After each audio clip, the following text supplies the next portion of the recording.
Hello and thanks for joining us on Nationwide, live on the network service of the NTA. I am Ifoma Ojinta. Welcome. And of course, it's Wednesday and a meeting of the Federal Executive Council is ongoing at the nation's seat of government, the Presidential Villa. The meeting is being presided over by President Muhammadu Buhari. State House correspondent Adamu Sambo is now standing by to give us an update. Over to you, Adamu.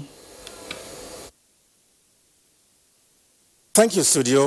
The meeting, as usual, started at exactly 11 o'clock in the morning with virtually all the council members in attendance, including Vice President Yemi Osinbajo. It is the 7th in the series for the year 2020. As you might be aware, the Federal Executive Council is the highest policy decision-making organ of the Nigerian government. Decisions taken here are aimed at enhancing good governance and effective service delivery in the country. For the Buhari presidency, taking Nigeria to the next level is the major concern. And to do this, ministries, departments and agencies are expected to come here and submit their memoranda for consideration and possible approval. And on such approvals made so far, ministers have been given account of their accomplishments since the beginning of the next level administration. Those yet to do so are expected to be engaged today and in subsequent meetings on their actions or inactions regarding the implementation of their mandate areas. More than 10 ministers have so far taken the hot seat, with the last being the Minister of Health as well as that of Mines and Steel Development. But most importantly, the 5-man committee set up by President Muhammadu Buhari to assess the impact of the coronavirus disease on the nation's economy will be submitting its report to the council. Finance Minister Zainab Ahmed, who is the chairman of the committee, had told the nation that President Muhammadu Buhari is worried that with a significant fall in the crude oil price in the international market, Nigeria will not be able to finance her 2020 budget predicated on the crude oil benchmark price of $57 per barrel. The committee, which must have consulted widely, is therefore expected to submit its recommendations to the council for possible approval on the best way forward for Nigeria. One thing is, however, certain: the size of Nigeria's 2020 budget of 10.59 trillion naira will be reduced. We'll keep you posted with details on this and other resolutions of the council as soon as practicable. Back to you in the studio. Thank you very much, Adamu, for that update. And a release from the presidency says President Muhammadu Buhari has no involvement whatsoever in the dethronement of His Royal Highness Muhammadu Sanusi II from the position of Emir of Kano. The release by the Senior Special Assistant to the President on Media and Publicity, Garba Shehu, described the statement as unfair and that all such insinuations are untrue, malicious and politically motivated. According to the release, the president does not have a history of intervening in the affairs of any state in the country unless the issue at hand is of national consequence. On such matters which impinge on national security, he has a duty of involvement as the law stipulates, as outlined in the Constitution.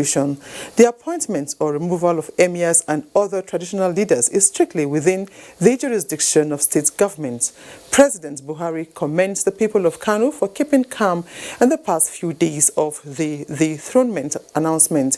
He praised that the will of Allah will be done at all times and that the emirate and states and its people continue to experience progress irrespective of who is on the throne. And to legislative matters, the Senate has considered the bill that seeks to amend the Finance Act 2019. The bill, which has been passed through second reading, is primarily to make clarifications on some provisions of the finance law. The administrative effective date for the increase in value-added tax from 5 to 7% is 1st of February 2020, and that animal feeds are also included in the list of basic food items that are exempted from VAT. The bill also seeks to state clearly that the tax incentives for agriculture is to be administered by the Nigerian Investment Promotion Commission. The Senate also passed the Northwest Development Commission Establishment Bill through second reading. The bill, sponsored by Senator Barau Jibril, is aimed at facilitating rapid and sustainable development of the region. A bill that seeks to ban the importation and use of generating sets has been introduced in the Senate. Global oil price crash in what is now famous as Black Monday is stimulating conversations on how Nigeria can do without all stakeholders. Please, I take that again. Now, stakeholders at the Second Central Bank of Nigeria Consultative Roundtable insist that plummeting oil prices consequent upon COVID-19 is a push for Nigeria to adopt multiple sources of revenue to achieve economic stability. Onange Fineface reports. Nigeria relies on oil as its major source of revenue and foreign exchange. The nation's 2020 budget is predicated on a $57 per barrel oil price benchmark. COVID-19 is taking its toll on the oil market, forcing oil prices on a downward slope to $33 per barrel with no immediate respite in sight. For a nation dependent on oil to fund its budget, this reality calls for innovative solutions that will mitigate the impact of the oil price crash through exploitation of non-oil sectors of the economy, and this is the focus of the Second Central Bank of Nigeria Going for Growth Roundtable. Our craze for imports of everything and anything supported factories, farms, and creation of jobs in other countries, while we lost the jobs. But what is rational to do is to assume certain basic fundamentals, which is that this price will remain low.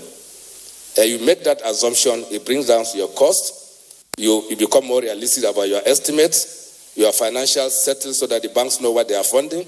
Opportunities in agriculture, manufacturing, digital economy, creative industry, and the imperatives of import substitution vis-à-vis infrastructure development are concerns the roundtable aims to address. These headwinds reinforce the wake-up call for us as a country to look towards a life without oil. And the time to do that is now. You have to diversify your economy and make it great through agriculture and manufacturing. Manufacturing actually, creates a lot of jobs, creates middle class, and also transform countries. Outcomes of conversations here will be presented to the federal government to mitigate impact of COVID-19 on the economy. In Abuja, Onange Fineface, NTA News. Meanwhile, Mile 2 International Motor Park is 52 kilometers to Seme border, a strategic location to trade and investment along the West Africa corridor. With the federal government intensifying surveillance at containing the coronavirus, the land border cannot be left out. Adiola Komi-Akere is at the Mile 2 International Motor Park in Lagos in search of measures put in place to prevent further spread. Hello, Adiola.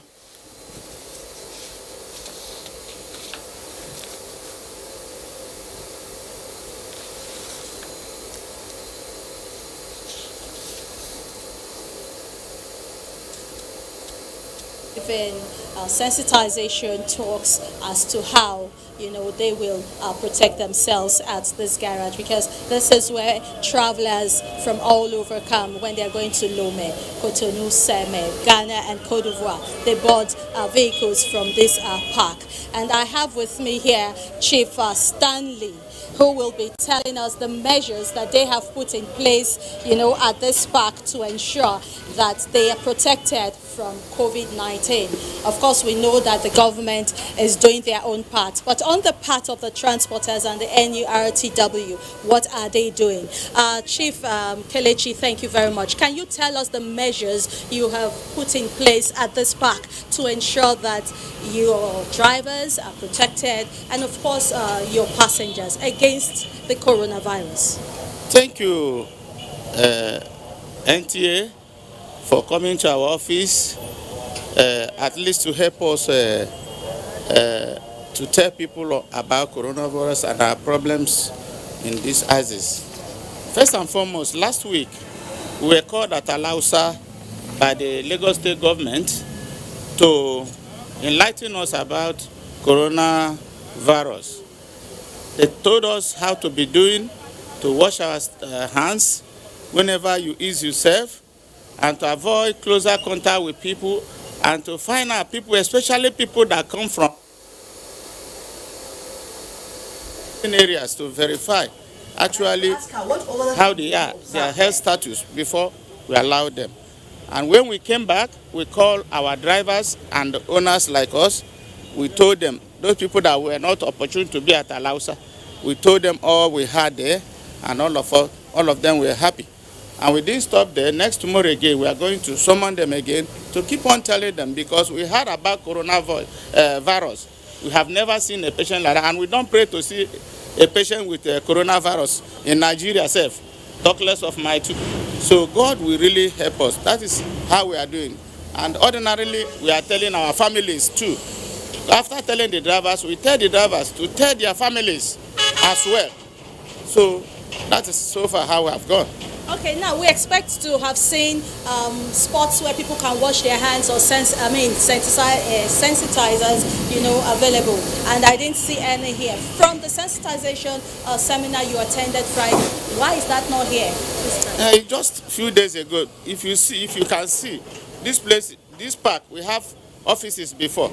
But when the Lagos State government said they don't want any structure near the road, they broke all this place. You see, all of us are just hanging outside until, by grace of God, when we are through with the government, so they can allow us put any small structure, so that all those things will be in place. Before, we have toilet, we have everything here in Maitu, because this is international park.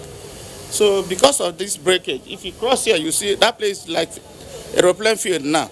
So because of that, we don't have anything for now. The sanitizer does not need a structure. Whether structure or no structure, we have our buckets, we bought all those things for them. I cannot carry it while I'm talking to you here. It's there. All right, thank you, Chief Kelechi, for enlightening us. Quickly, I have Livingston Duga. He is a driver who actually drives from Maltu here to Seme, Cotonou and back. Now, how are you protecting yourself? You come in contact with people from within and outside Nigeria. How do you protect yourself as a driver? As a driver, I protect myself for coronavirus. With the advisor, when we came back from Ghana or the Cotonou, we have to wash our hands. When you took the passenger, you know how the passenger, though nobody know the person have the sickness, but you have to know how to take care of you welcome to the passenger. So that's why we talk about it. Thank you very much, Livingston Doga, for your time. Well, it boils down to the fact that most of the drivers here, they know about coronavirus and they are working at it to ensure that they curb it, that it doesn't get here. Okay, the bottom line now is for everybody to join hands together and ensure that they support government in the fight against... Okay, Adiola, very quickly, just before you go, aside what they have told you, what other things did you observe at the park there? Okay, I actually observed that nobody, the park is not as boisterous as it used to be, and they are complaining about that because of the fear of the coronavirus, they don't have much passengers. I've been here for over 5 hours, and I can tell you that only 2 vehicles has left this park to Seme or Cotonou. So the drivers are really not happy, and they are pleading on government to come to their aid, assist them and provide some of the things they need so that passengers will be free to come to the park and travel. Okay, thank you very much, Adiola. That will be all for now. Now, as relevant authorities take necessary steps to reduce risk of the spread of coronavirus activities as the Port Harcourt port terminals are at the lowest ebb, Ijoma Ugweke visited the Port Harcourt terminals and the National Union of Road Transport Workers office for a situation report. Besides the redoubled screening at airport and land borders, the seaport is another entry point to the country. For now, there is no sign of new arrival of ship at port terminals in Port Harcourt, owing to the fact that most consignments are brought in from countries confirmed with cases of coronavirus. Across the seaports in Nigeria, more than 40 ships enter into the waterways daily. What this implies is shipping crew from every part of the world gain access into the country's maritime domain, including countries affected with coronavirus. Following the confirmation of the coronavirus in Lagos, the port authorities say they are putting measures in place to ensure the ports are seriously secured. Any vessel coming comes with a yellow flag. And when you see the yellow flag, that means the ship has not been cleared. So when the port head goes on board, they check, and if everything is okay, they will now bring the yellow flag down and now give the opportunity for other workers to go in. And if there's anybody with any sign or symptom, the port health will now take the person to the disease control center. But presently, we don't have any incidents of so. The authorities of the road transport workers are hoping that the State Ministry of Health will intensify efforts beyond raising alert levels to ensure screening at motor parks. We are still expecting a team of health department to our office. Meanwhile, maintaining proper hygiene at home and public places has been stressed as one of the preventive measures. In Port Harcourt, Ijoma Ugweke, NTA News. In the meantime, a major step in containing the outbreak of another index case of COVID-19 and other virus threatening the nation's health sector is taking the lead in changing perception of citizens towards reviving the culture of sanitation and personal hygiene. Abubakar Usman Akwanga reports that this formed integral part of a discussion at a stakeholders' retreat on revitalization of wash sector in Kaduna State. The population in Kaduna State is steadily growing at a ratio of 2.5% per annum, with an approximate projection of 30 million by the year 2030. Now the increasing demographic size with outbreak of emergency health situation and water sanitation is stimulating high-level conversation by key players in the water sector. We can testify that you are strategically implementing the Sustainable Development Goals. Kaduna State intends to regain its lead, not only of the wash sector achievement, but in all aspects of development. The dialogue is also focused on new policy frameworks and strengthening of collaboration with intervention partners to increase quantity and quality of safe water.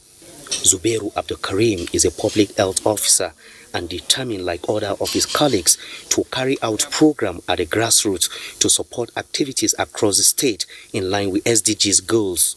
We have to go back and sit down on the table again and then plan on how to achieve the end of orphan defecations and provision of water supply before the end of 2030. As much as possible, there are things that households can do to improve the quality of their water. The commitment of federal government to end open defecation is serving a plus model to explore areas of water sanitation, which Zubairu says he is determined to achieve. Kaduna State is reinventing the wheel of sound hand-washing culture as first line of defense against the spread of deadly virus and other health issues of public concern. In Abuja, Abubakar Usman Akwanga, NTA News. And still on health matters, the World Health Organization and international development partners will decide on the certification of Nigeria as polio-free nation by June this year. Delhatu Abdullahi reports that a delegation of the African Regional Polio-Free Certification Commission visited Sokoto as part of activities ahead of the deadline. The struggle to kick polio out of Nigeria had over the years experienced challenges of rejection of the polio vaccines by many communities forcing stakeholders to come up with strategies to change the narratives for the better. The success story is that for over 3 years, no case of wild polio virus was recorded in Nigeria, and in Sokoto State, no case was recorded for over 5 years. The visit to Sokoto State by a delegation of experts from the African Regional Polio-Free Certification Commission is part of activities by key stakeholders ahead of the June deadline. We are doing all what it can to have this polio eradication and the other relative health matters to be history in this state. Key role, sharing, directing, guiding. These are the things that have made the difference. And for you to be with us here is testament to the support and commitment that you continue to give. Sokoto State government has been in the lead in paying its counterpart funding on matters of education and healthcare services. In Sokoto, Dalhatu Abdullahi, NTA News. And away from health, the trial of the convener of Revolution Now protests, Omoyele Sowore, and his co-defendant, Olawale Bakare, resumed at the Federal High Court, Abuja, with the prosecution counsel, Christian Irabo, bringing an application to protect the identity of some prosecution witnesses. Counsel to the defense, Olumide Fusika, SAN, Femi Falana, SAN, opposed the move as an attempt to precipitate an adjournment. The court decided to defer ruling on the issue. Justice Ijoma Ojukwu thereafter directed the first prosecution witness, Olawale Rashid, to take the witness stand. Rashid told the court that Sowore was arrested on 3rd August 2019, prior to the 5th of August 2019, when Sowore allegedly planned to overthrow the federal government through a public procession. And Ruth in Lagos will give us details on an update on Alaska Bridge and other reports trending in that zone. Hello, Ruth. Good to see you.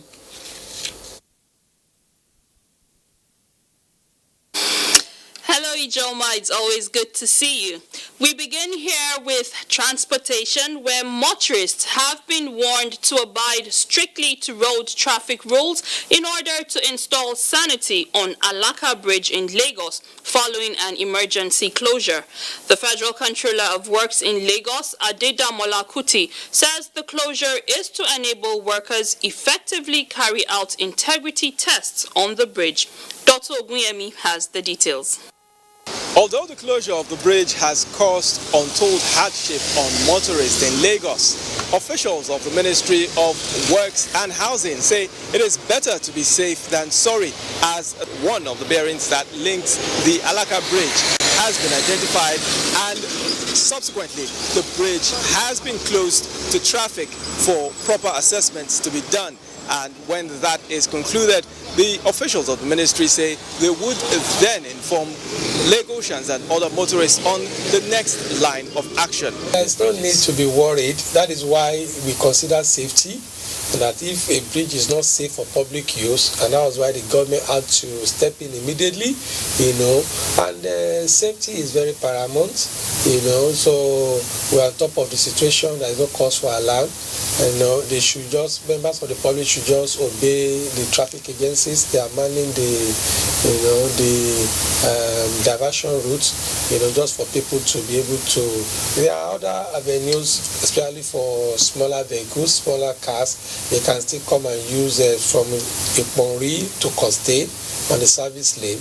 They'll be able to link up with the National Theatre and then climb up and continue their journey towards the highland. And then for those who can avoid this particular area entirely, can do that, go towards the Third Mainland Bridge. But for now, it's better to close the bridge and also to ensure that everything is done to avoid a collapse of this bridge. In Lagos, Dotun Ogunyemi, NTA News. And to other matters, the role of women in nation building and the need for them to support one another were the focus of a one-day dialogue for women in Lagos. Our Yusuf Jibo reports that the event, tagged Changemakers, was organized by the British Deputy High Commission. When women from all walks of life gather for a dialogue on pertinent issues affecting them, it is often with a view to preferring solutions to addressing challenges limiting their potential. There's a lot of emphasis on looks. I find that that's so difficult for any woman who's trying to, get ahead or anything. What's up with the looks? Don't worry about the looks. This dialogue, convened by the British Deputy High Commissioner Harriet Thompson, is one of such meetings, and the list of discourse ranged from sustainable economic empowerment of Nigerian women, gender equality, to inclusion of more women in governance. Not that women are more important than men, but women are equally important as men. And if Nigeria is a country, my own country, the UK, the world in general, is going to achieve its potential, we need women and men to be involved. Participants shared life-inspiring experiences that captured their resilience and contribution to the betterment of other women and the society. It would be great to see more women, teaching STEM subjects and getting young people, preparing them for the fourth industrial revolution and the future of work. A lot has been said about women operating at very high levels in politics, in finance, in economics, even in STEM and whatnot. But not enough is being said about the women at the lower levels, at the grassroots levels, the community voices, that community stories that need to be told. The one-day dialogue is part of activities to mark the International Women's Day. In Lagos, Awal Yusuf Jibo, NTA News. Those are the stories making the rounds in Lagos. From the Center of Excellence, Ifoma, it's back to you. Many thanks, Ruth. Now, enhancing farmer support packages and entrenching conducive environments as well as access to finance will guarantee Nigeria's drive to self-sufficiency in rice production.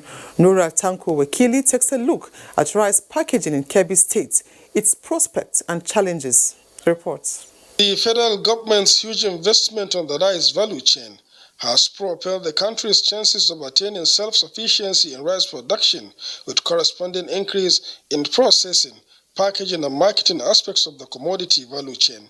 The present administration under President Muhammadu Buhari in 2015 launched an Anko Borrows program aimed at encouraging and supporting farmers to produce paddy rice to be used by Nigerian millers.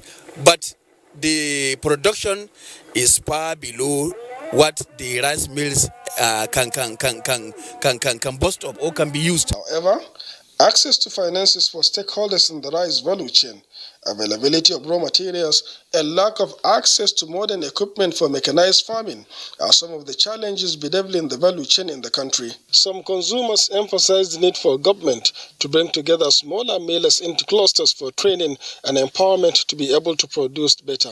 You can't compare this and the foreign, because this one does, before you cook it now, there's some sounds, you have to at least clear it before cooking. The stakeholders are of the opinion that effective implementation of the present administration's policy on the rice value chain and the view of some will not only make the country self-sufficient, but exporter of parboiled rice. In Birnin Kebbi, Nuratan Kwakili, NTA News. Similarly, prior to the improved methodology in processing the popular Abakaliki rice, now branded as Ebonyi Rice World, the crave for foreign rice was alarming in the state.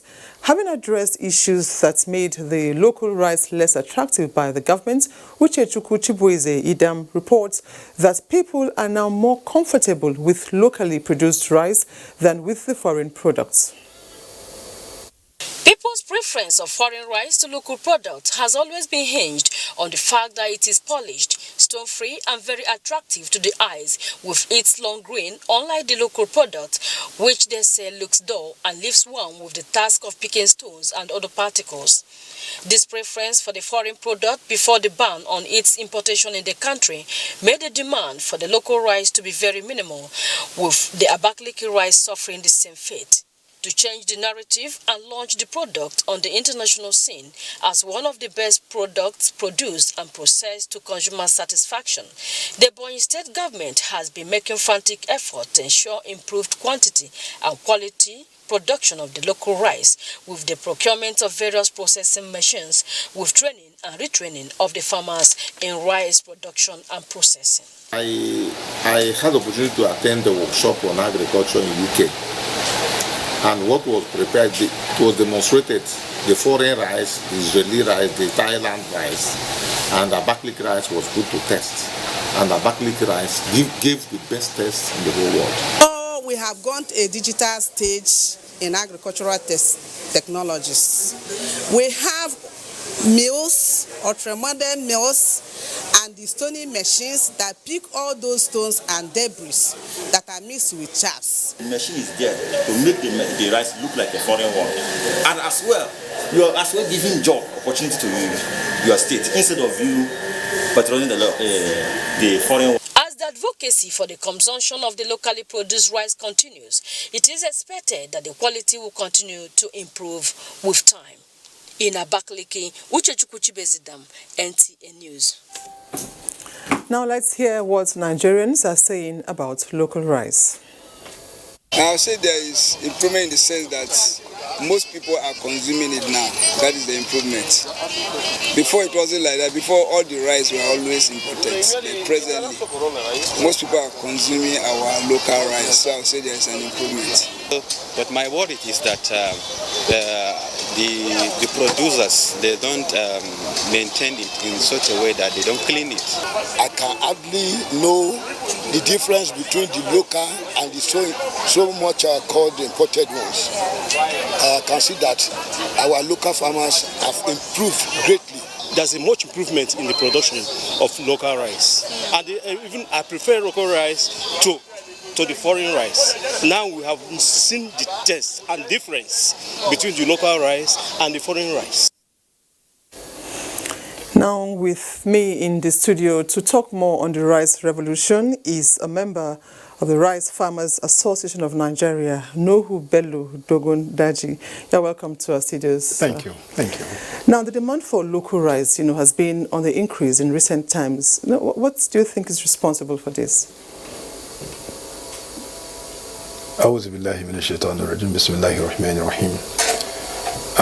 It is simply because of the revolution. What I mean by revolution, everywhere you go, it has become a household name. Rice, rice, rice all over the place.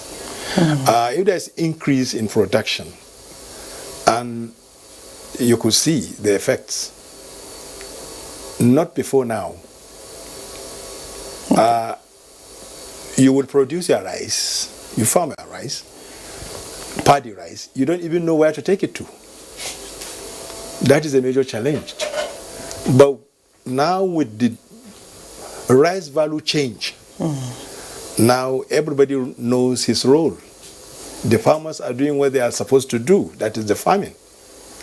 Then the processors also are waiting for the farmers to bring out. Okay. Then the marketers are doing what they are supposed to do too. Okay. On the chain.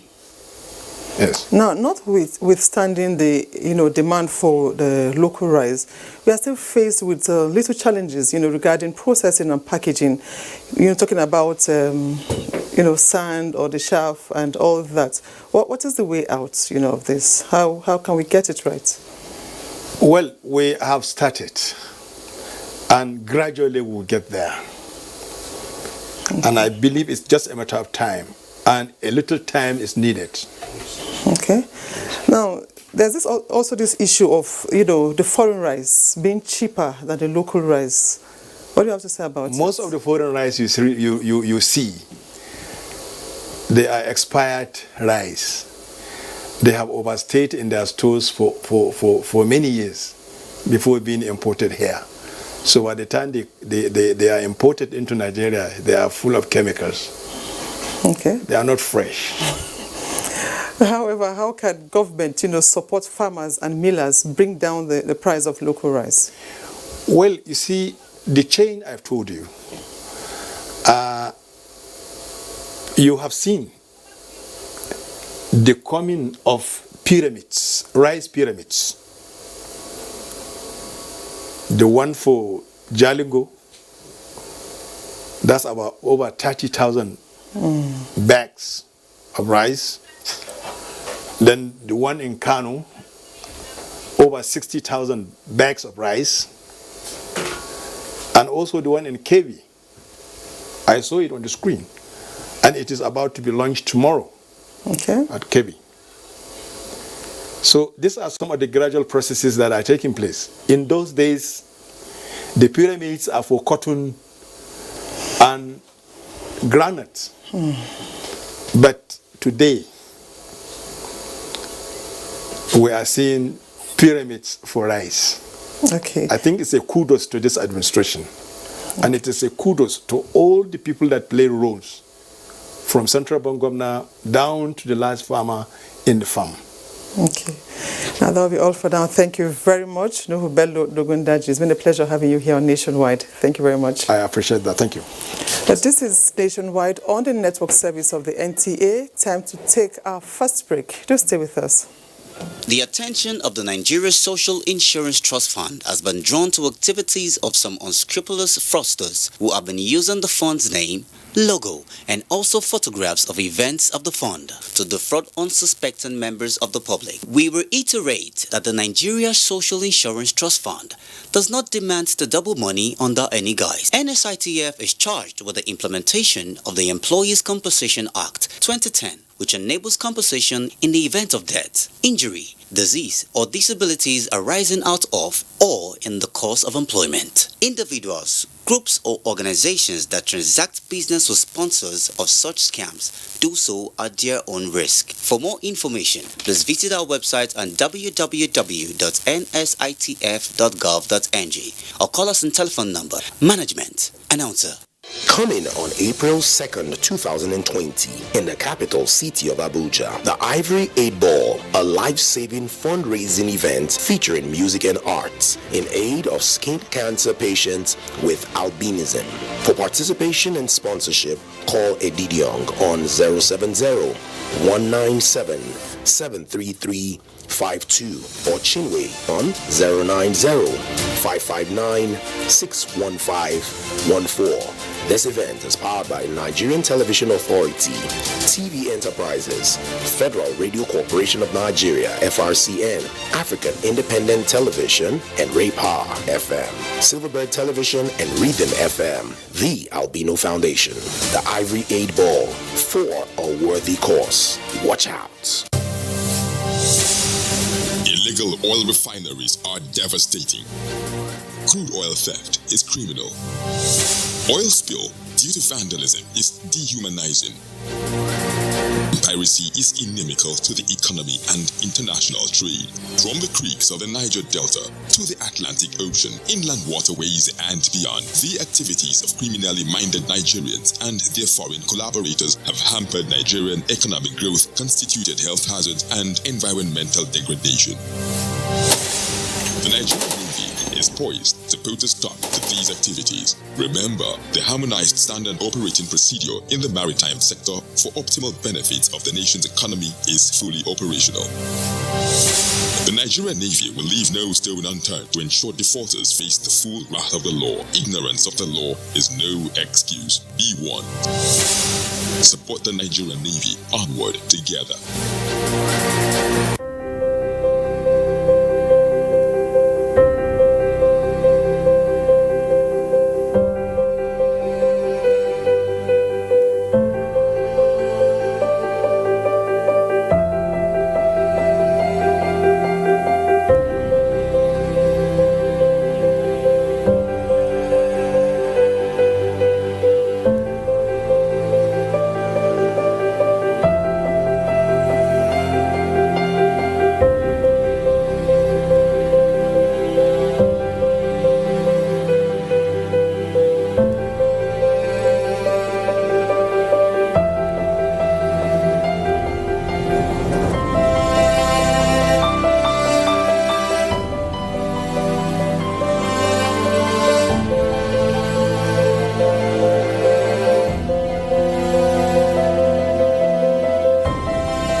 Thanks for staying tuned. Our next stop on Nationwide is Ibadan, and Kemi will bring us up to speed. Over to you now, Kemi. very much and welcome to Ibadan. Oyo State Governor Seyi Makinde has signed into law the Oyo State Security Network Agency Bill 2020, known as Amotekun. The governor, while assenting to the bill, reiterated his administration's commitment to security of lives and property in the state. Ayomi Kwajibola has details. While stating that the law will not only improve the security in the state, but also improve confidence in the mind of investors that would desire to make the state their investment destination, Governor Seyi Makinde stressed that the Amotekun Corps is not a replacement of the traditional security outfit in the country, but to complement efforts of the already existing Nigerian security agencies in the state. This is complementary. It is to complement the efforts of our federal security agencies. It is also a time to tell the criminally minded ones, please stay away from the southwestern geopolitical zone of Nigeria. It will be recalled that following serial killings and kidnapping in the southwest region, the 6 governors in the region had on 9th of January this year inaugurated the regional security outfit Operation Amotekun, aimed at strengthening the security situation in the southwest. In Ibadan, Ayomi Kwajibola, NTA News. Following the incessant gas explosion across the country, a ban has been placed on arbitrary sale of gas in residential